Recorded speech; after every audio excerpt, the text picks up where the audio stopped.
10 տարի առաջ Գարեգին II ամենայն հայոց կաթողիկոսի ձեռան բոցվեց մայրաքաղաքի Սայաթ-Նովա Աբովյան խաչմերուկում գտնվող Սուրբ Աննա եկեղեցին։ Նոր եկեղեցին կառուցվեց 12-ից 13-րդ դարերի կաթողիկե Սուրբ Աստվածածին եկեղեցու հարևանությամբ, ճարտարապետը Վահագն Մովսիսյանն էր, բարերարները Հրայր և Աննա Հովնանյանները։ Կաթողիկե Սուրբ Աստվածածին եկեղեցու դարավոր և Սուրբ Աննա եկեղեցու 10-ամյա պատմությունը որպես Քրիստոս առաջնորդող առաքելություն խորագրի ներքո հունիսի 8-ին նշվեց Սուրբ Աննա եկեղեցու 10-ամյակը։ Կիրակնորյա պատարագից հետո Տեր և Տիկին Հրայր և Աննա Հովնանյանների հիշատակին հոգեհանգստյան կարգ կատարվեց։ Այնուհետև Առնո Բաբաջանյան համերգասրահում տեղի ունեցավ հանդիսություն։ Տեր Զենոն քահանա Բարսեղյանը խոսեց եկեղեցու շուրջ ձևավորված համայնքային կյանքի մասին, ներկայացրեց ծխական խորհրդի,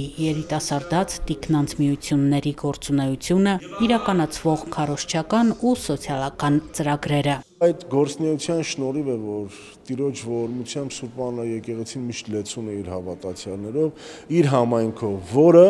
ամեն կիրակի ճաշակում է Տիրոջ մարմինը ու արյունը հավիտենական կյանք ունենալու համար։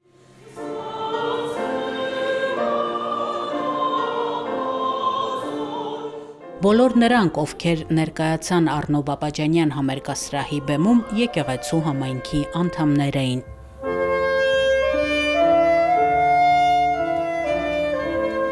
Սաքսոֆոնահար Անդրեաս Մկոյանը սպասավորում է եկեղեցում, խորան է բարձրանում։ Նա Սուրբ Աննա և կաթողիկե Սուրբ Աստվածածին եկեղեցիների երիտասարդաց միության փոխատենապետն է։ Ստացել եմ հոգևոր դաստիարակություն, ըստ իս նա նաև կապ ունի, որ շատ մեծ տեղ ունի իմ կյանքում եկեղեցին և Աստված, բայց ըստ իս յուրաքանչյուր մարդ, եթե լինի նույնիսկ աշխատանքին կամ զբաղված, ամեն դեպքում ըստ իս իր սրտում կրում է Աստծուն, ու եթե մարդ իր սրտում կրում է, ապա յուրաքանչյուր ամենաթեթև վայրկյանները, ժամները ինքը տրամադրում է Աստծուն և նաև եկեղեցուն։ Արմինե Գաբրիելյանը ամուսնու հետ հանդիսությունների, ընտանեկան ու կորպորատիվ միջոցառումների կազմակերպմամբ է զբաղված, ստուդիա են հիմնել։ Բազմազբաղ չի խանգարում, որ կիրակի օրերը 3 զավակների հետ միասին եկեղեցում լինի։ Եկեղեցու տիկնանց միության անդամ է։ Ամուսինս տղաս խորան են բարձրանում, աղջիկս երգչախումբ։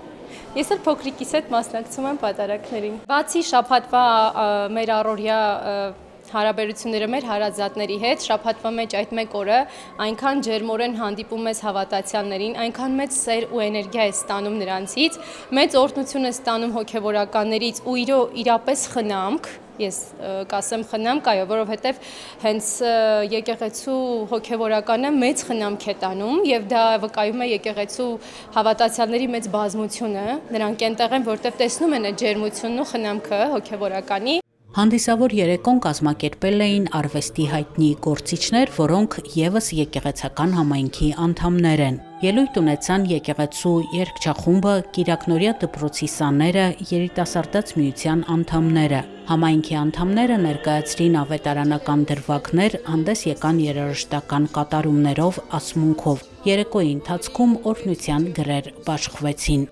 Աննա Թամրազյան, Հարություն Տոլանյան, Եկեղեցական կյանք։